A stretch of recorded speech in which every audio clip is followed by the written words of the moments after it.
नाशक विघ्नन हार गोविंद शुभ मत प्रकाशक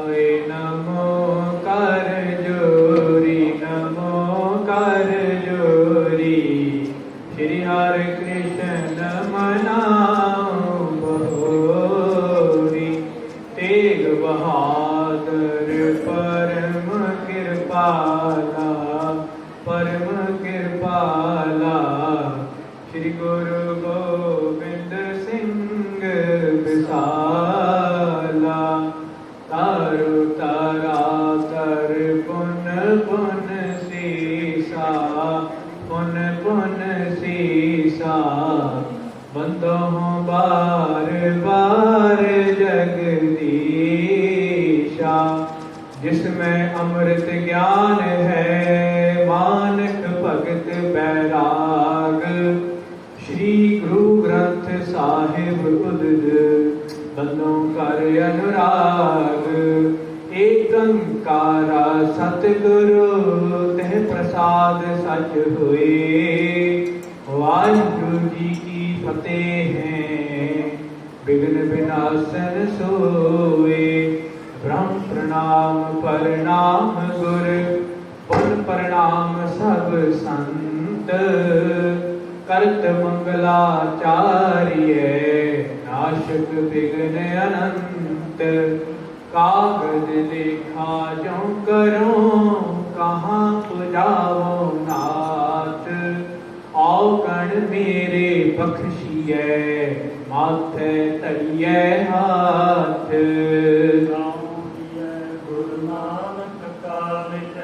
दुख पारी पाप भयानक नाम लिये गुरु नानक का नर चार पदार्थ पाए अचानक नाम लिये गुरु नानक का गौ हंस चुगे मोतियर माणक साई संगत मिल कर आखो धन श्री गुरु बाबा नानक साई संगत मिल के आखो धन श्री गुरु बाबा नानक सतनाम श्री वाहिगुरु साहिब जी जान न दियो तो बेला तो ही पुत्र छोड़ अब सुट को होगी वाहिगुरु जी का खालसा वाहिगुरु जी की फतेह। परम सम्माननीय सतगुरु श्री गुरु ग्रंथ साहिब सच्चे पातशाह की पावन विचल बड़े ही आदर गुरु सत्कार प्यार सहित गुरु चरणों के विच बैठे गुरु की साथी वाली साध संगत जीओ बड़ भागी हैं जी जिन्होंने सहब की गोद विच बैठ के सोदर बाणी के पाठ आरती इलाही बाणी के कीर्तन सेवा पंथी गुरमत संगीत विद्यालय के निक्किया निक्किया बच्चियां के कोलों बड़े प्यार सहित सरल कीते ने सतगुरु पातशाह कृपा करन चढ़दी कला बख्शिश करन होर कीर्तन की दात सतगुरु जी बच्चियां को बख्शिश करन आते सत्कारयोग परम पुरुष महंत बाबा काल सिंह जी का बहुत ही सुंदर सोहना उपराला है जी महापुरखा ने बस्ती दे विच बहुत सोहना विद्यालय बनाया जिस विद्यालय के बहुत सारे बच्चियां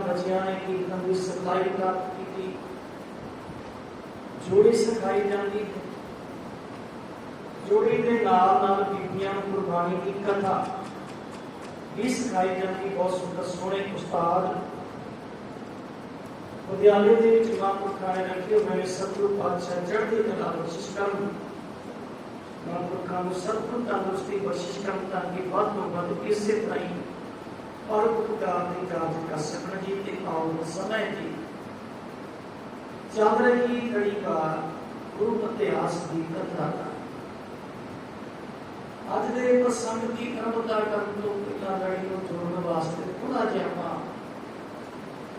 कल का प्रसंग स्मरण कर लीए कि कल के प्रसंग के अंदर आपने स्मरण किया सी कि सतगुरु गुरु हरगोबिंद साहब सच्चे पातशाह की पहली जंग जो बात तो शुरू हो चुकी है जी। लोहगढ़ के किले के गुरु कालीधर पातशाह के सूरवीर योद्धे बड़े चौंकी रखते सतगुरु परिवार को जाके इन्हें राम सतनाई सतगुरु पातशाह जी उस वेले कह लगी पैजा बच्ची लेके भाई सिंघा ते बाबा रागी ये दोवे जाते ने ते जिस कमरे दे विच बीबी वीरो जी बैठे सन आवाज दी ते आवाज दे के कह लगी कि दरवाजा खोलो ते कीता नहीं कोई निशानी मेरो कवि संतोष सिंह के मुताबिक सिमर नहीं दी पहचानी बीबी वीरो ने दरवाजा खोलिया भाई सिंह ने अपने घोड़े के पीछे बीबी वीरो को बिठाना किया है ते जा रहे ने रस्ते विच पठान खलोता घोड़े उतरिया कहंदा कहो भाई बाबा कहंदा भी अपने ही भरा कोई गल नहीं ताड़े भरा ते तुसीं इत्थे खलो के ड्यूटी क्यों असीं गुरु लभदे तो अगे लग जाते अगे देखिया भी बड़ी फौज खलोती है जी बाबू पंजाबी बड़ा सूरमा है ते नाल भाई सिंघा जी भी बड़ा सूरमा है इन्हां दोवां ने घोड़ियां नूं थोड़ा जिहा तेज कीता ते बीबी वीरो दा विआह दा समा चलदा पिया है गहणे पाए सन उन्हां दे विच निक्कियां निक्कियां लगियां घोड़ियां छड़कदियां ने तो पता चलदा है कि पूरा परिवार चल गया। एक तुरक सिपाही जिहड़ा है कहंदा रुक जो बरछा लेके मगर पैंदा है ते भाई सिंघा क्रोध जिहड़ा है भाई बाबक नूं कहण लगा भी ये साडे गल वाधा पिया साडे घोड़े ते दो असीं सवार हां ते हुण कदों वार करेगा वार कर आओ अगला प्रसंग इस प्रकार का भी संतोष सिंह जी अपना सिर प्रगोबिंद जी श्रवण करिए अज के प्रसंग की अवतार करने पहला सारे ही आखो जी सतनाम श्री वाहेगुरु सतनाम श्री वाहेगुरु सतनाम श्री वाहेगुरु साहिब जी। आओ जी अगला प्रसंग श्रवण करिए रोको जे लेनो है बाज घोड़े को रोकना करो ना तो मिल जाए है अपन समाज आवाज की देखने विदा रोको ये पूरा परिवार जा रही है तुर्का दा और कहने लगी भी गुरु हरगोबिंद साहब दा परिवार जा रहा है तो सिपाही ने क्या रोको इन्हां नूं जे बाज लेना चाहता एव पुकार मूर्ख मानी इस का ए मूर्ख घमंडी अपने मन दे विच विचार के आवाज मार के है को प्रेरित भागवानी ये मूर्ख अपने घोड़े नूं भजा के इन्हां दोवां सिंध सूरमियां दे सामने आंदा है जान न दियो तो वेला तो जिंदा मैं तुम दोवां नूं जान नहीं दियागा मैं किधरे भी जान नहीं दियागा अंदर छोड़ अब सुट होही ते हुण भी तुहाडा छुटकारा तां होना कि घोड़े नूं छड्ड ले उतरियो तीखन तोर हाथ उभारा कहंदे बड़ा उधर तीखा हाथ दे विच बरछा सी वो बरछे नूं घुमाउंदा है करत नेड़ चाहस तब मारा ते नेड़े हुंदा भी मैं आके बरछे दे नाल नेजे नाल वार करां निज तुरंग को हथ कर चाबक ते अपने घोड़े नूं किया चाबक मारी सिंगे कहयो पिखै क्या बात ते भाई सिंगे ने भी घोड़े नूं चाबक मारी तेज कीता ते नाल ही कहंदे बाबक रागीया की देखदा है बाबक रागी जी की देखदे हो आवत दुष्ट चलियो ना मयोरा आप दुष्ट साडे वाले पासे नूं आ रहे आप दुष्ट भुषा लेके वर्षा लेके अगे नूं वादा आ रहा है मेरो आहे तुमेला कोरा ते भाई तैनूं पता कि साडे घोड़े दे उपर तां दो असवार ने ना दो असवार ने बीबी वीरो भी ते भाई सिंघा जी ये दोने घोड़े ते सवार ने कहंदे कि साडे घोड़े ते ਅਸੀਂ ਦੋ ਅਸਵਾਰਾਂ ਰੂਪਕ ਤਾਪ ਤਹਿ ਘਰ ਕਰ ਧੀਰ ਭਾਈ ਸਿੰਘਾ ਕਹਿਣ ਲੱਗਾ ਬਾਪਕ ਨੂੰ ਇਹ ਨਿਸ਼ਾਨਾ ਬੰਨ ਕੇ ਹੁਣ ਬੰਦੂਕ ਦੀ ਗੋਲੀ ਚਲਾ। ਹਤੂਰੀ ਦਾ ਦਿਲ ਹੈ ਕਰ ਵੀਰ, ਪੂਰੀ ਦਲੇਰੀ ਦੇ ਨਾਲ, ਬੜੀ ਚੜ੍ਹਦੀ ਕਲਾ ਦੇ ਨਾਲ, ਮਨ ਨੂੰ ਅਡੋਲ ਰੱਖ ਕੇ, ਮਨ ਦੇ ਵਿੱਚ ਬੜੀ ਦ੍ਰਿੜਤਾ ਦੇ ਨਾਲ ਬੰਦੂਕ ਚਲਾਓ। ਇਸ ਕੋ ਮਾਰ ਨਿਵਾਰਨ ਕਰੀਐ, ਇਸ ਨੂੰ ਮਾਰ ਕੇ ਦੂਰ ਕਰੋ। ਇਹਨੂੰ ਮਾਰੋ ਤੇ ਮਾਰ ਕੇ ਰਸਤੇ ਵਿੱਚੋਂ ਦੂਰ ਕਰ ਦਿਓ, ਭਾਵ ਖਤਮ ਕਰੋ, ਰਸਤਾ ਕਦੇ ਕਰਾਓ। ਆਪਰ ਨ ਆਪਣੇ ਨਿਕਟ ਨਿਹਾਰੀਐ, ਬਸ ਇਹੀ ਇਕੱਲਾ ਦਿੱਕਤ ਹੈ, ਇਹੀ ਆਖਦਾ ਹੈ, ਇਹਦੀ ਮੌਤ ਹੀ ਨੇੜੇ ਆਈ ਆ। ਤੇ ਭਾਈ ਬਾਬਕ ਇਹਦਾ ਕੰਮ ਕਰਦੇ, ਹੋਰ ਕੋਈ ਨੇੜੇ ਆਪਾਂ ਨੂੰ ਨਹੀਂ ਦਿਸਦਾ। ਸੁਨ ਬਾਬਕ ਤਬ ਤਿਆਰ ਤੁਫੰਗ, ਕਹਿੰਦੇ ਭਾਈ ਬਾਬਕ ਜਿਹੜਾ ਪਹਿਲਾਂ ਹੀ ਬੰਦੂਕ ਦੇ ਵਿੱਚ ਗੋਲੀਆਂ ਭਰੀਆਂ ਹੋਈਆਂ ਸਨ, ਪੂਰੀ ਬੰਦੂਕ ਨੂੰ ਤਿਆਰ ਕੀਤਾ ਹੋਇਆ ਸੀ। ਰੱਖਿਓ ਚਲਤ ਹੈ ਕਰਕੇ ਸੰਗ, ਕਹਿੰਦੇ ਆਪਣੇ ਘੋੜੇ ਨੂੰ ਬਰਾਬਰ ਜੇ ਕਰਕੇ ਘਨੇ ਤਿਮਰ ਦੇ ਦੀਖੈ ਥੋੜਾ, ਜਦੋਂ ਰਾਤ ਦਾ ਹਨੇਰਾ ਹੋਣ ਕਰਕੇ, ਹਨੇਰਾ ਬੜਾ ਛਾਇਆ ਹੋਇਆ ਸੀ, ਉਹ ਸ਼ਬਦ ਕੀ ਔਰ ਸੁਜੋਰਾ, ਹਨੇਰੇ ਵਿੱਚ ਦਿਸਦਾ ਤਾਂ ਕੁਝ ਨਹੀਂ ਸੀ, ਪਰ ਜਦੋਂ ਘੋੜੇ ਚੱਲਦੇ ਸਨ ਉਹਨਾਂ ਦੀਆਂ ਪੈਰਾਂ ਜ਼ਮੀਨ ਤੇ ਗੋਲੀਆਂ ਵੱਜਦੀਆਂ ਸੀ ਤੇ ਗੋਲੀਆਂ ਦੇ ਚੱਲਣ ਦੀ ਆਵਾਜ਼ ਤੋਂ ਪਤਾ ਚੱਲਦਾ ਸੀ ਕਿ ਇੱਧਰ ਕੋਈ ਆ ਰਿਹਾ। ਉਸ ਵੇਲੇ ਹਨੇਰੇ ਦੇ ਵਿੱਚ ਸੂਰਮੇ ਕਿਹੜੀ ਆਵਾਜ਼ ਨੂੰ ਪਹਿਚਾਣਦੇ ਨੇ? ਹਨੇਰਾ ਹੈ ਜੀ, ਦਿਸਦਾ ਕੁਝ ਨਹੀਂ ਆ, ਕੇਵਲ ਘੋੜਿਆਂ ਦੀ ਪੈੜਾਂ ਦੀ ਆਵਾਜ਼ ਤੋਂ ਹੀ ਪਹਿਚਾਣਦੇ ਨੇ ਕਿ ਇੱਧਰ ਕੋਈ ਤੁਰਕਾਂ ਦੀ ਫੌਜ ਹੈ। ਖੁਦਾਏ ਕਰ ਨਿਕਟ ਪਹੁੰਚਾ, ਘੋੜੇ ਨੂੰ ਭਜਾ ਕੇ ਬਿਲਕੁਲ ਨੇੜੇ ਚਲਾ ਜਾਂਦਾ ਹੈ। ਹੜੋ ਹੋ ਅਮਰ ਹੈ ਨਾ ਸੂਝਾ, ਤੇ ਕੋਲ ਜਾ ਕੇ ਕਹਿੰਦਾ ਵੀ ਤੂੰ ਸਾਨੂੰ ਲਲਕਾਰਦਾ ਹੈ, ਤੂੰ ਸਾਨੂੰ ਲਲਕਾਰਦਾ ਸੀ, ਤੂੰ ਬਚ ਕੇ ਨਹੀਂ ਕਿਤੇ ਜਾ ਸਕਦਾ, ਹੁਣ ਤੂੰ ਸਾਡੇ ਹੱਥੋਂ ਬਚ ਕੇ ਨਹੀਂ ਜਾ ਸਕਦਾ। ਸੁਨ ਸਨਮੁਖ ਲੈ ਜਾ ਕਰ ਆਇਓ, ਕਹਿੰਦੇ ਜਦੋਂ ਭਾਈ ਬਾਬਕ ਨੇ ਇਸ ਤਰ੍ਹਾਂ ਬਗਾਰਿਆ ਨਾ, ਤੇ ਉਸੇ ਵੇਲੇ ਇਹ ਤੁਰਕਾਂ ਦਾ ਸਿਪਾਹੀ ਨੇਜਾ ਲੈ ਕੇ ਭਾਈ ਬਾਬਕ ਦੇ ਬਲ ਨੂੰ ਵੱਧਦਾ ਹੈ। ਨਿਕਟ ਹੋਏ ਕਰ ਚਹਿਤ ਚਲਾਇਓ, ਤੇ ਨੇੜੇ ਆ ਕੇ ਚਲਾਉਣਾ ਚਾਹੁੰਦਾ ਹੈ। ਜਦੋਂ ਨੇੜੇ ਆ ਜਾਂਦਾ ਉਸ ਵੇਲੇ ਚਾਹੁੰਦਾ ਹੈ ਕਿ ਨੇੜੇ ਜਾ ਕੇ ਮੈਂ ਵਰਸ਼ਾ ਚਲਾਵਾਂਗਾ। ਤਬ ਬਾਬਕ ਨੇ ਡੰਮ ਪਲੀਤਾ, ਅਜੇ ਉਹ ਤਾਂ ਨੇੜੇ ਆ ਹੀ ਰਿਹਾ ਸੀ, ਭਾਈ ਬਾਬਕ ਨੇ ਕੀ ਕੀਤਾ? ਉਸੇ ਵੇਲੇ ਪਲੀਤਾ ਲਾ ਦਿੱਤਾ। ਅਤੇ ਉਹ ਦੁਸਤ ਕੇ ਹੋਏ ਨਿਰਭੀਤਾ, ਕਹਿੰਦੇ ਬੜਾ ਨਿਡਰ ਹੋ ਕੇ, ਨਿਰਭੈ ਹੋ ਕੇ ਭਾਈ ਬਾਬਕ ਨੇ ਐਸੀ ਬੰਦੂਕ ਦੀ ਗੋਲੀ ਚਲਾਈ ਕਿ ਦੁਸ਼ਮਣ ਦੇ ਸੀਨੇ ਵਿੱਚ ਜਦੋਂ ਮਾਰੀ, ਲੱਗੀ ਦੁਗੁਲ ਕਾ ਛੁੱਟ ਕਰ ਛਾਤੀ, ਕਹਿੰਦੇ ਦੋਵੇਂ ਗੋਲੀਆਂ ਛੁੱਟੀਆਂ ਤੇ ਸੀਨੇ ਵਿੱਚ ਜਾ ਵੱਜੀਆਂ ਸੀ। ਤੁਰਕ ਸਮੈਨ ਦੇ ਸਿਪਾਹੀ ਦੇ ਸੀਨੇ ਦੇ ਵਿੱਚ ਜਾ ਕੇ ਬਾਬਕ ਦੀ ਬੰਦੂਕ ਦੇ ਵਿੱਚੋਂ ਨਿਕਲੀਆਂ ਗੋਲੀਆਂ ਜਾ ਕੇ ਵੱਜਦੀਆਂ ਨੇ। ਜਦੋਂ ਐਤੇ ਉਛੜੇ ਧਾਰਾ ਪਪਾਤੀ, ਕਹਿੰਦੇ ਉਸੇ ਵੇਲੇ ਕੁਚਲ ਕੇ ਜ਼ਮੀਨ ਤੇ ਡਿੱਗ ਪੈਂਦਾ ਘੋੜੇ ਨੂੰ, ਘੋੜੇ ਤੋਂ ਕੁਚਲਿਆ ਜ਼ਮੀਨ ਤੇ ਡਿੱਗ ਪਿਆ, ਭੁੱਜੇ ਡਿੱਗ ਪਿਆ। ਮਾਨੋ ਵਤੰਗ ਸ਼ੇਰ ਨੇ ਵਾਰਾ, ਕਵੀ ਸੰਤੋਖ ਸਿੰਘ ਜੀ ਕਹਿੰਦੇ ਮਾਨੋ ਇਸ ਤਰ੍ਹਾਂ ਜਾਪਦਾ ਸੀ ਜਿਵੇਂ ਮਸਤ ਹਾਥੀ ਚੀਕਾਂ ਮਾਰਦਾ ਹੋਇਆ ਸ਼ੇਰ ਨੂੰ ਵਗਾਰਨ ਵਾਸਤੇ ਆਇਆ ਹੋਵੇ ਤੇ ਸ਼ੇਰ ਨੇ ਮਸਤ ਹਾਥੀ ਨੂੰ ਮਾਰ ਦਿੱਤਾ ਹੋਵੇ, ਮਸਤ ਹਾਥੀ ਨੂੰ ਮਾਰ ਦਿੱਤਾ ਹੋਵੇ। ਦੋਹ ਕਾਜ ਤੇ ਗਿਰਿਓ ਮੁਨਾਰਾ, ਕਹਿੰਦੇ ਜਦ ਇਸ ਤਰ੍ਹਾਂ ਜਾਪਦਾ ਸੀ ਜਿਵੇਂ ਬਨੇਰੇ ਦੇ ਉੱਪਰ ਬਿਜਲੀ ਡਿੱਗ ਪਈ ਹੋਵੇ, ਜਿਵੇਂ ਬਿਜਲੀ ਡਿੱਗੀ ਹੋਵੇ ਬਨੇਰੇ ਤੇ। ਕੈਸ ਮੂਲ ਵਿੱਚ ਵਾਯੂ ਡਾਲਾ, ਕਹਿੰਦੇ ਜਦ ਇਸ ਤਰ੍ਹਾਂ ਭਾਈ ਬਾਬਕ ਰਬਾਬੀ ਨੇ, ਗੁਰੂ ਘਰ ਦੇ ਸੂਰਮੇ ਨੇ ਇਸ ਤਰ੍ਹਾਂ ਇਹ ਤੁਰਕ ਦਰਮਿਆਨ ਨੂੰ ਘੋੜੇ ਤੋਂ ਸੁੱਟਿਆ ਜਿਵੇਂ ਹਾਥੀ ਨੂੰ ਸ਼ੇਰ ਨੇ ਮਾਰ ਲਿਆ ਹੋਵੇ, ਜਿਵੇਂ ਅਸਮਾਨੀ ਬਿਜਲੀ ਬਨੇਰੇ ਤੇ ਡਿੱਗ ਪਈ ਹੋਵੇ।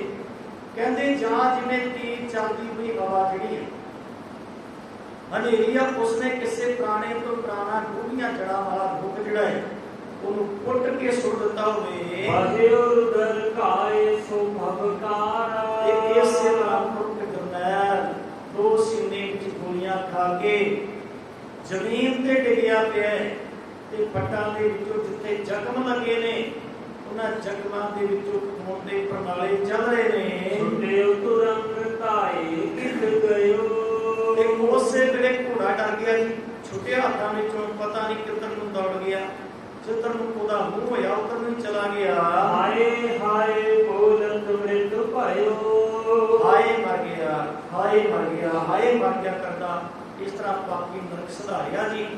ਉਹ ਮਰ ਕੇ ਨਰਕਾਂ ਦੀ ਦੁਨੀਆ ਨੂੰ ਚਲਿਆ ਜਾਂਦਾ ਏ। ਨਿਰਭੈ ਹੋਏ ਕਰ ਚਲੇ ਅਗਾਰੀ। ਇਹ ਦੋਵੇਂ ਸੂਰਬੀਰ ਯੋਧੇ ਭਾਈ ਸਿੰਘਾ ਅਤੇ ਭਾਈ ਬਾਬਕਰ ਬਾਬੀ ਗੁਰੂ ਅਮਰਦਾਸ ਪਾਤਸ਼ਾਹ ਦੀ ਬੱਚੀ ਬੀਬੀ ਵੀਰੋ ਨੂੰ ਸਹੀ ਸਲਾਮਤ ਸੁਰੱਖਿਅਤ ਥਾਂ ਤੇ ਰਾਮਸਰ ਕਿਨਾਰੇ ਗੁਰੂ ਦੇ ਕੋਲ ਪਹੁੰਚਾਉਣ ਵਾਸਤੇ ਲੈ ਜਾਂਦੇ ਨੇ। ਦੂਰ ਰਹੀ ਸੈਨਾਰਿਕ ਭਾਰੀ। ਅੱਗੇ ਪਤਾ ਚੱਲਿਆ ਕਿ ਦੁਸ਼ਮਣ ਦੀ ਫੌਜ ਵੀ ਬੜੀ ਦੂਰ ਹੈ। ਦੁਸ਼ਮਣ ਦੀ ਫੌਜ ਬੜੀ ਦੂਰ ਹੈ। ਸਤਿਗੁਰ ਕੋ ਇਕ ਹੀ ਦਿਸ਼ ਧਿਆਨ। ਕੇਵਲ ਧੰਨ ਗੁਰੂ ਹਰਿਗੋਬਿੰਦ ਸਾਹਿਬ ਸੱਚੇ ਪਾਤਸ਼ਾਹ ਉਹਨਾਂ ਦਾ ਧਿਆਨ ਸੀ ਕਿ ਕਦੋਂ ਇਹ ਦੋਵੇਂ ਸਿੰਘ ਆਉਂਦੇ ਨੇ, ਕਦੋਂ ਸਾਡੀ ਬੱਚੀ ਨੂੰ ਧੀ ਨੂੰ ਲੈ ਕੇ ਆਉਂਦੇ ਨੇ। ਸੁਣੀ ਆਵਾਜ਼ ਤੁਪਕ ਕੀ ਕਾਨ। ਕਹਿੰਦੇ ਜਦੋਂ ਗੋਲੀ ਚੱਲਣ ਦੀ ਆਵਾਜ਼ ਕਰਨਾ ਦੇ ਨਾਲ ਇਹਨਾਂ ਨੇ ਸੁਣੀ। ਨਿਜ ਸੁਖ ਧਨ ਸੋ ਗਿਰਾ ਉਚਾਰੀ। ਤੇ ਆਪਣੇ ਸੂਰਮਿਆਂ ਨੂੰ ਉਸੇ ਵੇਲੇ ਧੰਨ ਗੁਰੂ ਹਰਿਗੋਬਿੰਦ ਸਾਹਿਬ ਜੀ ਕਹਿਣ ਲੱਗੇ ਦੇਖੋ ਸਦ ਤੂਰਨ ਹੋਏ ਆਗਾਰੀ। ਕਹਿਣ ਲੱਗੇ ਸਿੰਘੋ ਦੀ ਮਤ ਅੱਗੇ ਵੱਧ ਕੇ ਨਾ ਪਤਾ ਕਰੋ, ਅੱਗੇ ਵਧੋ ਤੇ ਅੱਗੇ ਵੱਧ ਕੇ ਪਤਾ ਕਰੋ। ਦੋਨੋਂ ਪੀਰ ਨਹੀਂ ਘਿਰ ਜਾਏ। ਤੇ ਐਸਾ ਨਾ ਹੋਵੇ ਆਪਣੇ ਦੋਵੇਂ ਸੂਰਮੇ ਜਿਹੜੇ ਨੇ ਉਹ ਤੁਰਕਾਂ ਦੀ ਫੌਜ ਵਿੱਚ ਘਿਰ ਜਾਣ। ਉਹਨਾਂ ਆਪਣੇ ਦੋਵਾਂ ਸੂਰਮਿਆਂ ਨੂੰ ਤੁਰਕਾਂ ਦੀ ਫੌਜ ਤੱਕ ਕਿਤੇ ਘੇਰਾ ਨਾ ਪੈ ਜਾਵੇ। ਤੁਰਕ ਫਿਰਤ ਇੱਕ ਉਤ ਸਮੁਦਾਏ। ਕਿਉਂਕਿ ਤੁਰਕਾਂ ਦੀ ਫੌਜ ਕਮਲੀ ਹੋਈ ਹੈ, ਉਹ ਭੌਂਕਦੀ ਫਿਰਦੀ ਆ, ਤੁਰੀ ਫਿਰਦੀ ਆ, ਭੜਕਦੀ ਫਿਰਦੀ ਆ ਜੰਗਲਾਂ ਦੇ ਵਿੱਚ। ਪੈਂਦੇ ਖਾਨ ਹੁਕਮ ਸੁਣ ਚਲਿਓ। ਪੈਂਦੇ ਖਾਨ ਨੇ ਸੁਣਿਆ ਗੁਰੂ ਦਾ ਹੁਕਮ, ਸੁਣ ਕੇ ਉਸੇ ਵੇਲੇ ਦੋਵਾਂ ਗੁਰੂ ਦੇ ਸੂਰਬੀਰ ਯੋਧਿਆਂ ਦੀ ਮਦਦ ਵਾਸਤੇ ਚੱਲਣ ਲੱਗਦਾ ਹੈ। ਸੂਰਨ ਕੋ ਗਨ ਤੂਰਨ ਮਿਲਿਓ। ਤੇ ਕੁਝ ਸੂਰਬੀਰ ਯੋਧਿਆਂ ਨੂੰ ਕੋਲ ਮਿਲਿਆ ਕਿ ਛੇਤੀ ਜਾ ਕੇ ਦੋਵਾਂ ਸਿੰਘਾਂ ਨੂੰ ਮਿਲੀਏ। ਉਪਕ ਤਿਆਰ ਕਰਕੇ ਸਮਹਾਈ। ਤੇ ਸਾਰੇ ਸੂਰਬੀਰ ਯੋਧੇ ਆਪੋ ਆਪਣੀਆਂ ਬੰਦੂਕਾਂ ਵਿੱਚ ਗੋਲੀਆਂ ਭਰ ਕੇ ਬੰਦੂਕਾਂ ਤਿਆਰ ਕਰਕੇ ਆਉਂਦੇ ਨੇ। ਤੁੰਦ ਤੁਰੰਗਨ ਚਲੇ ਤਵਾਰੀ। ਤੇ ਉਸੇ ਵੇਲੇ ਘੋੜਿਆਂ ਤੇ ਸਵਾਰ ਹੋ ਕੇ ਘੋੜਿਆਂ ਨੂੰ ਭਜਾਉਂਦੇ ਤੁਰਨ ਲੱਗੇ। ਕਹਿ ਲਗ ਦੋਨੋਂ ਮਿਲੇ ਨਾ ਵੀਰ। ਕਹਿੰਦੇ ਜਦੋਂ ਤੱਕ ਇਹ ਦੋਵੇਂ ਸੂਰਮੇ ਮਿਲੇ ਨਹੀਂ, ਇਹਨਾਂ ਘੋੜੇ ਭਜਾਏ ਜੀ ਸੂਰਬੀਰ ਯੋਧਿਆਂ ਨੇ। ਕਹਿ ਲਗ ਜਾਹੇ ਚੀਰ ਅਰ ਭੀਰ। ਕਹਿੰਦੇ ਜਦੋਂ ਤੱਕ ਸਾਨੂੰ ਸੂਰਮੇ ਨਹੀਂ ਮਿਲਣਗੇ ਉਦੋਂ ਤੱਕ ਸਤਿਗੁਰੂ ਕਹਿੰਦੇ ਦੁਸ਼ਮਣ ਦੀ ਫੌਜ ਨੂੰ ਚੀਰਦੇ ਹੋਏ ਜਾਓ। ਇਮ ਗੁਰ ਕੋ ਦਲ ਜਾਬੇ ਉਮਟਾਇਓ। ਇਸ ਤਰ੍ਹਾਂ ਗੁਰੂ ਹਰਿਗੋਬਿੰਦ ਸਾਹਿਬ ਸੱਚੇ ਪਾਤਸ਼ਾਹ ਦੀ ਫੌਜ ਜਿਹੜੀ ਆ ਉਹ ਜਦੋਂ ਪੂਰੀ ਚੜ੍ਹਾਈ ਕਰਕੇ ਜਾਂਦੀ ਆ ਗੁਰੂ ਸਿੰਘਾਂ ਨੂੰ ਲੈਣ ਵਾਸਤੇ। ਕੰਬ ਲਗ ਸਿੰਘਾ ਬਾਬਕ ਆਇਓ। ਬਾਕੀ ਜਦੋਂ ਭਾਈ ਸਿੰਘਾ ਤੇ ਭਾਈ ਬਾਬਕ ਦੋਵੇਂ ਗੁਰੂ ਅਮਰਦਾਸ ਗੁਰੂ ਹਰਿਗੋਬਿੰਦ ਸਾਹਿਬ ਦੀ ਪੁੱਤਰੀ ਨੂੰ ਬੀਬੀ ਵੀਰੋ ਨੂੰ ਲੈ ਕੇ ਆ ਜਾਂਦੇ ਨੇ। ਸਰਬ ਹਕੀਕਤ ਭਈ ਸੁਨਾਈ। ਇਹ ਸਾਰੀ ਗੱਲਬਾਤ ਧੰਨ ਗੁਰੂ ਹਰਿਗੋਬਿੰਦ ਸਾਹਿਬ ਨੂੰ ਆ ਕੇ ਬੜੇ ਪਿਆਰ ਨਾਲ ਦੱਸੀ। ਇਸ ਤਰ੍ਹਾਂ ਅਸੀਂ ਬੀਬੀ ਵੀਰੋ ਨੂੰ ਲੈ ਕੇ ਆਏ ਹਾਂ। ਉਹ ਸਾਰੀ ਬਸਤੀ ਦੀ ਕਹਾਣੀ ਬੜੇ ਪਿਆਰ ਦੇ ਨਾਲ ਦੱਸਣਾ ਕੀਤੀ ਸਿੰਘਾਂ ਨੇ। ਸਾਧ ਸਾਧ ਸੁਨ ਗੁਰੂ ਅਲਾਈ। ਜਦੋਂ ਧੰਨ ਗੁਰੂ ਹਰਿਗੋਬਿੰਦ ਸਾਹਿਬ ਨੇ ਸੁਣਿਆ, ਸੁਣ ਕੇ ਕਹਿੰਦਾ ਸਿੰਘੋ ਤੁਹਾਨੂੰ ਸ਼ਾਬਾਸ਼। ਕਹਿਣ ਲੱਗੇ ਤੁਹਾਨੂੰ ਸ਼ਾਬਾਸ਼। ਭਏ ਨਿਹਾਲ ਆਨੰਦ ਸਮੁਦਾਈ। ਸਤਿਗੁਰੂ ਕਹਿੰਦੇ ਸਿੱਖੋ ਤੁਸੀਂ ਨਿਹਾਲ ਹੋਏ, ਤੁਸੀਂ ਆਨੰਦ ਦੀ ਅਵਸਥਾ ਨੂੰ ਪ੍ਰਾਪਤ ਕਰ ਲਿਆ ਏ। ਹਲਕ ਪਲਕ ਮੈਂ ਰਹੇ ਸਹਾਈ। ਹਰਿਗੋਬਿੰਦ ਸਾਹਿਬ ਜੀ ਕਹਿੰਦੇ ਜਿਹੜਾ ਤੁਸੀਂ ਕਾਰਜ ਕੀਤਾ, ਜਿਹੜੀ ਸੇਵਾ ਕੀਤੀ ਆ ਨਾ, ਸਾਡੀ ਬੱਚੀ ਨੂੰ ਸਹੀ ਸਲਾਮਤ ਲੈ ਕੇ ਆਏ ਹੋ, ਇਹ ਤੁਹਾਡੀ ਕੀਤੀ ਹੋਈ ਸੇਵਾ ਦੇ ਬਦਲੇ ਸਤਿਗੁਰੂ ਕਹਿੰਦੇ ਤੁਹਾਨੂੰ ਲੋਕ ਤੇ ਪ੍ਰਲੋਕ ਦਾ ਸੁਖ ਪ੍ਰਾਪਤ ਹੋਏਗਾ। ਲੋਕ ਤੇ ਪ੍ਰਲੋਕ ਦਾ ਸੁਖ ਮਿਲ ਜਾਏਗਾ। ਤਬ ਲੋ ਪਹਿਲ ਰਾਤ ਰਹਿ ਗਈ। ਕਹਿੰਦੇ ਜਦੋਂ ਰਾਮਸਰ ਸਰੋਵਰ ਦੇ ਕਿਨਾਰੇ ਪਰਿਵਾਰ ਇਕੱਠਾ ਹੁੰਦਾ ਨਾ ਜੀ, ਤੇ ਉਸ ਵੇਲੇ ਇੱਕ ਪੈਰ ਰਾਤ ਬਾਕੀ ਰਹਿ ਜਾਂਦੀ, ਦਿਨ ਦੇ ਨੇੜੇ ਆ ਜਾਂਦਾ ਚੜਾਓ। ਮਚਹਿ ਚੰਗ ਗੁਰ ਉਰ ਲਖ ਲਈ। ਇਹ ਤਾਂ ਗੁਰੂ ਹਰਿਗੋਬਿੰਦ ਸਾਹਿਬ ਅੰਦਰ ਜਾ ਕੇ ਸਭ ਕੁਝ ਜਾਣ ਕੇ ਦਿਨ ਚੜ੍ਹਨਾ ਤੇ ਜੰਗ ਹੋਈ। ਜਦੋਂ ਜਿਹੜਾ ਚੜਿਆ ਸੂਰਜ ਨਿਕਲਿਆ ਉਸੇ ਵੇਲੇ ਜੰਗ ਦੀ ਸ਼ੁਰੂਆਤ ਹੋ ਜਾਣੀ ਆ। ਜਾਂ ਤੇ ਸਭ ਪਰਿਵਾਰ ਸਿਧਾਰੈ। ਇਸ ਕਰਕੇ ਇੱਥੇ ਪਰਿਵਾਰ ਨੂੰ ਰੱਖਣਾ ਠੀਕ ਨਹੀਂ ਆ, ਤੇ ਪਰਿਵਾਰ ਨੂੰ ਕਿਤੇ ਸੁਰੱਖਿਅਤ ਜਗ੍ਹਾ ਤੇ ਭੇਜਣਾ ਚਾਹੀਦਾ ਹੈ। ਰਹਿਨਰ ਨਿਕਟ ਦੇ ਸ਼ਸਤਰਨ ਧਾਰੈ ਕੁਝ ਸ਼ਸਤਰਧਾਰੀ ਸੂਰਬੀਰ ਯੋਧੇ ਜਿਹੜੇ ਨੇ ਪਰਿਵਾਰ ਦੀ ਰਖਵਾਲੀ ਵਾਲੇ ਨਾਲ ਹੋਣਗੇ। ਵਿਚਾਰ ਗੁਰ ਬਾਤ ਉਚਾਰ ਇਸ ਤਰ੍ਹਾਂ ਜੋ ਹਰਗੋਬਿੰਦ ਸਾਹਿਬ ਨੇ ਸਾਰੀ ਸੋਚ ਵਿਚਾਰ ਕੀਤੀ ਤੇ ਸਾਰੀ ਸੋਚ ਵਿਚਾਰ ਕਰਕੇ ਗੋਇੰਦ ਵੱਲ ਚਲਨ ਨਿਰਧਾਰਾ ਤਾਂ ਜੋ ਹਰਗੋਬਿੰਦ ਸਾਹਿਬ ਨੇ ਨਿਰਣਾ ਕੀਤਾ ਵੀ ਆਪਾਂ ਨੂੰ ਗੋਇੰਦਵਾਲ ਜਾਣਾ ਚਾਹੀਦਾ ਹੈ। ਗੋਇੰਦਵਾਲ ਸਾਹਿਬ ਦੀ ਧਰਤੀ ਤੇ ਜਾਣਾ ਚਾਹੀਦਾ ਹੈ। ਹੋਤ ਪ੍ਰਾਤ ਲਗ ਚਲੋ ਚਬਾਲ ਤੇ ਸਵੇਰ ਹੁੰਦਿਆਂ ਤੱਕ ਝਬਾਲ ਪਹੁੰਚੋ। ਸਪਤ ਕੋਸ ਪਰ ਗ੍ਰਾਮ ਵਿਸਾਲ ਤੋਂ ਸਾਧਨ ਦੀ ਅੱਗੇ ਦੂਰੀ ਤੇ ਝਬਾਲ ਨਗਰ ਹੈ ਤੇ ਸਤਿਗੁਰੂ ਕਹਿੰਦੇ ਸਾਰੇ ਪਰਿਵਾਰ ਨੂੰ ਵੀ ਪਹਿਲਾਂ ਤੁਸੀਂ ਝਬਾਲ ਜਾਓ, ਝਬਾਲ ਜਾਣਾ ਕਰੋ। ਨਾਵਾਂ ਤੇਰੇ ਕੋ ਦਿਨ ਆਜੂ ਸਤਿਗੁਰੂ ਕਹਿੰਦੇ ਕਿ ਅੱਜ ਹੈ ਭਾਈ ਦਾ ਆਨੰਦ ਕਾਰਜ ਦਾ ਹੋਣਾ ਨਾ ਸਮਾਨ ਜੋ ਆਨੰਦ ਕਾਰਜ ਅੱਜ ਦਾ ਸਮਾਂ ਤੇ ਭਾਈ ਲੰਗਾਹ ਦੇ ਘਰ ਜਾਓ ਤੁਸੀਂ। ਉਤਰ ਕਰੋ ਸਭ ਵਿਆਹ ਸਮਾਜੂ ਤੇ ਝਬਾਲ ਦੇ ਵਿੱਚ ਜਾ ਕੇ ਬੀਬੀ ਵੀਰੋ ਦੇ ਵਿਆਹ ਦੇ ਸਾਰੇ ਕਾਰਜ ਜੋ ਵੀ ਵਿਆਹ ਦਾ ਕਾਰਜ ਹੈ ਉਹ ਸਾਰਾ ਜਾ ਕੇ ਕਰਨਾ ਕਰੋ। ਸਰਦੀ ਸਿਤਾਦ ਵਤ ਸਾਰੀ ਸਭ ਨੂੰ ਕਹਿੰਦੇ ਜੋ ਵੀ ਤੁਹਾਨੂੰ ਖੰਡ ਚਾਹੀਦੀ ਹੈ, ਜੋ ਕੁਝ ਵੀ ਚਾਹੀਦਾ ਹੈ, ਘਿਓ ਚਾਹੀਦਾ, ਜਿਹੜੀ ਜਿਹੜੀ ਚੀਜ਼ ਚਾਹੀਦੀ ਆ ਉਹ ਸਭ ਕੁਝ ਖਰੀਦ ਲਓ। ਕਰ ਖਰੀਦ ਰਚੀਐ ਸਭ ਤਿਆਰੀ ਸਭ ਨੂੰ ਕਹਿੰਦੇ ਜਿਹੜਾ ਸਮਾਨ ਚਾਹੀਦਾ ਨਾ ਲੋੜੀਂਦਾ ਭਾਈ ਉਹ ਸਾਰੀ ਜਿਹੜੀ ਸਮੱਗਰੀ ਚਾਹੀਦੀ, ਜੋ ਸਮਾਨ ਚਾਹੀਦਾ ਉਹ ਸਾਰਾ ਸਮਾਨ ਲੈ ਕੇ ਇਕੱਠਾ ਕਰਕੇ ਰੱਖ ਲਓ। ਅਵਰ ਨ ਚਿੰਤਾ ਚਿਤ ਮਹਿ ਕਰੋ। ਗੁਰੂ ਹਰਗੋਬਿੰਦ ਸਾਹਿਬ ਜੀ ਆਪਣੇ ਪਰਿਵਾਰ ਨੂੰ ਕਹਿੰਦੇ ਕਿ ਵੀ ਕਿਸੇ ਗੱਲ ਦੀ ਚਿੰਤਾ ਨਹੀਂ ਕਰਨੀ, ਕਿਸੇ ਤਰ੍ਹਾਂ ਦੀ ਕੋਈ ਚਿੰਤਾ ਫਿਕਰ ਗਮ ਨਹੀਂ ਕਰਨਾ। ਹੋ ਨਹਾਰ ਇਮ ਹੀ ਔਰ ਧਰੋ ਕਿਉਂਕਿ ਜੋ ਹੋਣੀ ਹੈ ਕੋਈ ਟਲਦੀ ਨਹੀਂ, ਇਸੇ ਤਰ੍ਹਾਂ ਹੀ ਹੋਣੀ ਨੂੰ ਜਾਣੋ। ਹਮ ਵੀ ਪਹੁੰਚਾਂਗੇ ਤਿਸ ਕਾਲਾ। ਹਰਗੋਬਿੰਦ ਸਾਹਿਬ ਜੀ ਕਹਿੰਦੇ ਜਦੋਂ ਸਾਡੀ ਧੀ ਦਾ ਆਨੰਦ ਕਾਰਜ ਹੋਏਗਾ ਨਾ ਤੇ ਅਸੀਂ ਜ਼ਰੂਰ ਪਹੁੰਚਾਂਗੇ, ਅਸੀਂ ਵੀ ਪਹੁੰਚ ਜਾਵਾਂਗੇ। ਫੇਰੇ ਫਿਰਹਿ ਗ੍ਰਾਮ ਚਬਾਲਾ। ਹਰਗੋਬਿੰਦ ਸਾਹਿਬ ਜੀ ਕਹਿੰਦੇ ਝਬਾਲ ਜਾ ਕੇ ਹੀ ਆਪਾਂ ਬੱਚੀ ਦਾ ਆਨੰਦ ਕਾਰਜ ਕਰਨਾ, ਤੁਸੀਂ ਚਲੋ ਸਾਰਾ ਪ੍ਰਬੰਧ ਕਰੋ। ਸਭ ਕੁਟੰਬ ਇੱਕ ਭੋਜਨ ਕਰਿਓ। ਸਾਰੇ ਪਰਿਵਾਰ ਨੇ ਤੇ ਭੋਜਨ ਤਿਆਰ ਕੀਤਾ ਤੇ ਛਕਿਆ। ਗੁਰ ਕਰਤਾਰ ਬਸੋ ਅਬ ਜਾਏ। ਤਾਂ ਇਸ ਤਰ੍ਹਾਂ ਪਰਿਵਾਰ ਜਿਹੜਾ ਹੈ ਇਸ ਨੂੰ ਪੂਰਨਾ ਕੀਤਾ ਵੀ ਤੁਸੀਂ ਗੋਇੰਦਵਾਲ ਜਾਣਾ ਹੈ, ਪਹਿਲਾਂ ਝਬਾਲ ਚਲੇ ਜਾਓ ਕਿਉਂਕਿ ਵਿਆਹ ਦਾ ਜੋ ਕਾਰਜ ਹੈ ਉਹ ਝਬਾਲ ਹੀ ਹੋਏਗਾ। ਸਭ ਲਗ ਹਮ ਨਾ ਮਿਲੈ ਟਿਕ ਆਏ। ਸਭ ਕਹਿੰਦੇ ਜਦੋਂ ਤੱਕ ਅਸੀਂ ਆਗੇ ਮਿਲਦੇ ਨਹੀਂ ਇਹਾਂ ਸੰਤ ਲੈ ਬਨਹਿ ਵਿਚਾਰ। ਉਸ ਵੇਲੇ ਪਰਿਵਾਰ ਨੂੰ ਕਿਤੇ ਰੱਖਣਾ ਬਿਲਕੁਲ ਠੀਕ ਨਹੀਂ ਹੈ। ਬਨਹਿ ਜੁਗਤ ਚੋਦਾ ਬੜਿਆਰ। ਕਿਉਂਕਿ ਬੜਾ ਯੁੱਧ ਹੋਣਾ ਹੈ, ਪੇਪਰ ਖਤਰਨਾਕ ਯੁੱਧ ਹੋਣਾ ਹੈ ਤੇ ਜਿਸ ਕਰਕੇ ਬੜੀ ਲੜਾਈ ਵੀ ਜੰਮ ਕੀ ਹੋਣੀ ਆ। ਮਿਲੋ ਸ਼ਿਗਰ ਕਹਿ ਬੰਧਨ ਧਾਰੀ। ਸਭ ਕਹਿੰਦੇ ਆ ਕੇ ਜ਼ਰੂਰ ਮਿਲਾਂਗੇ। ਅਛ ਨਰ ਦੇ ਕਰ ਪੰਥ ਪਧਾਰੀ। ਉਹ ਜਿਹੜਾ ਸੂਰਬੀਰ ਯੋਧਿਆਂ ਨੂੰ ਲੈ ਕੇ ਗੁਰੂ ਪਰਿਵਾਰ ਜਿਹੜਾ ਕੋ ਜਾਂਦਾ ਹੈ ਜਾਏ ਪਰਵੇਸ਼ੀ ਪੁਰ ਕਰਤਾਰ।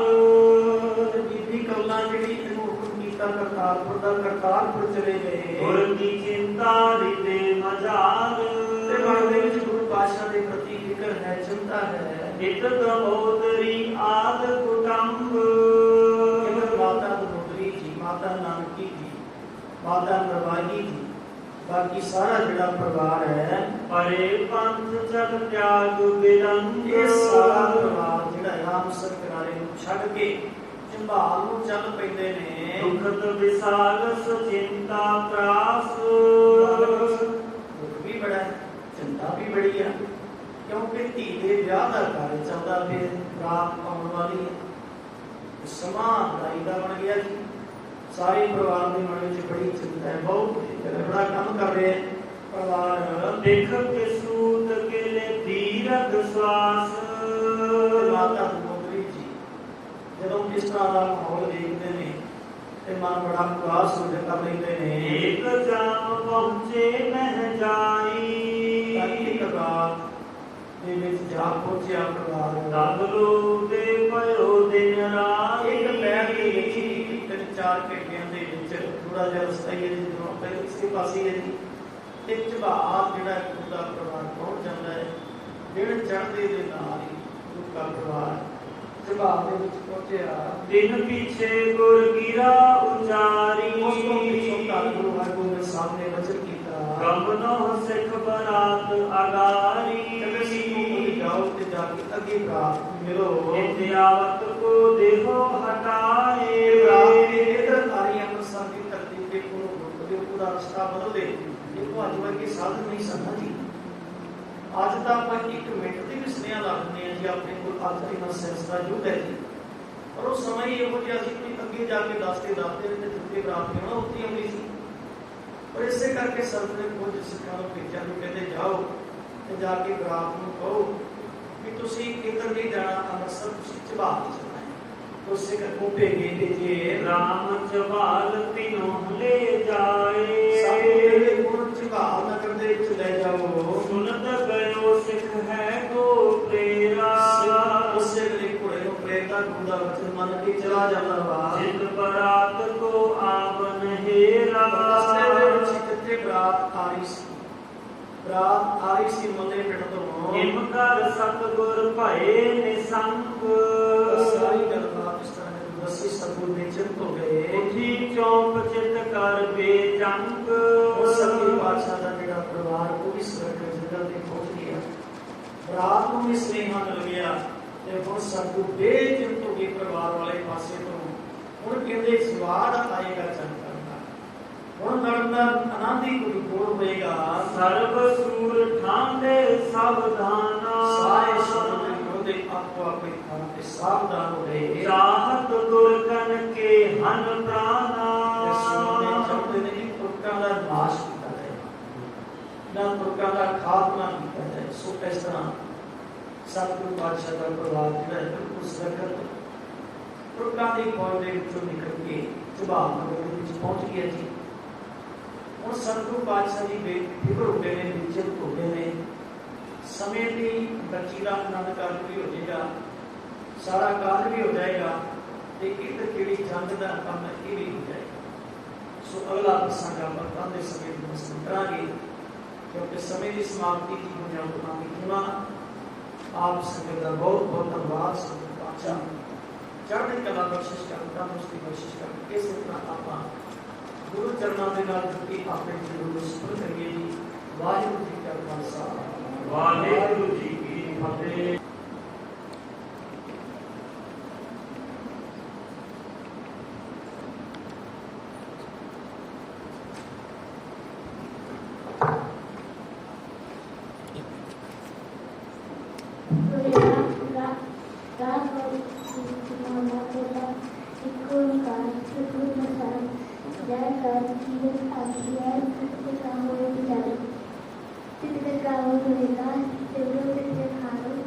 तुम गाओ मेरे नेवों का सोएगा हमारी दिन सोएगा तरफ खोल रहा अन्य जीवन समाया देखा लगे नाम तेरे दाने की मत भगवत गीता से कंजुमार अमृता हादिया निकट पावो देहो नफरत देहो सचना से शरीना जो होगा 700 मील कर कर के मुसाविदा सचने मित भवन सकर हारा सुमरिया मान तेरे आवन राग माना पहला 6 काट 6 उपदेश गुरु एको वे सने बाबा जैसा सत्य किरत हो सो का राग लाइट हो रहा जिससे चस्या कड़ियां पहरा तिथि वाली ना हुआ सूरज एको उत्तने ज्ञान सत्य के कहते वे राम से महिला पहला गगन में धारो चलनी अपने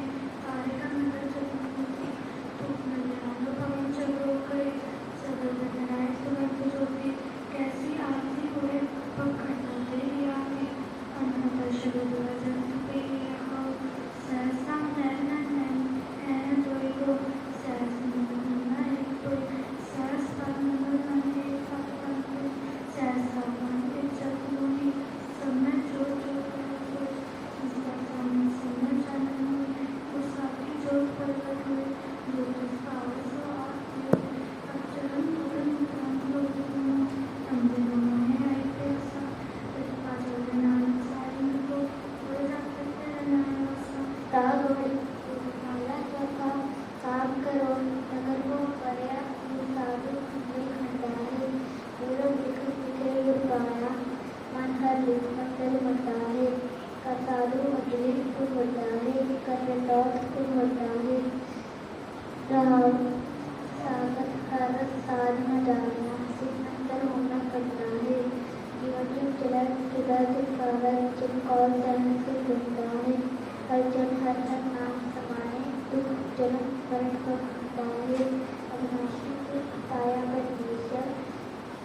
पद बनता है प्रतारक नाम कथा तेज कथा में ही कुछ बनता है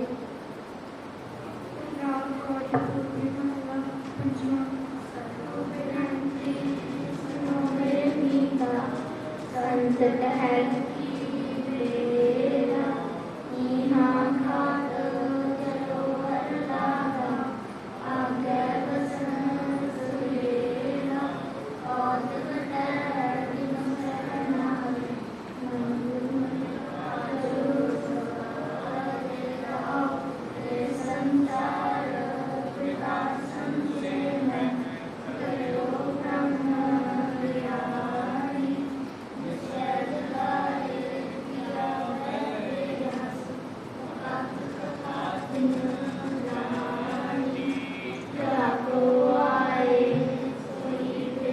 जो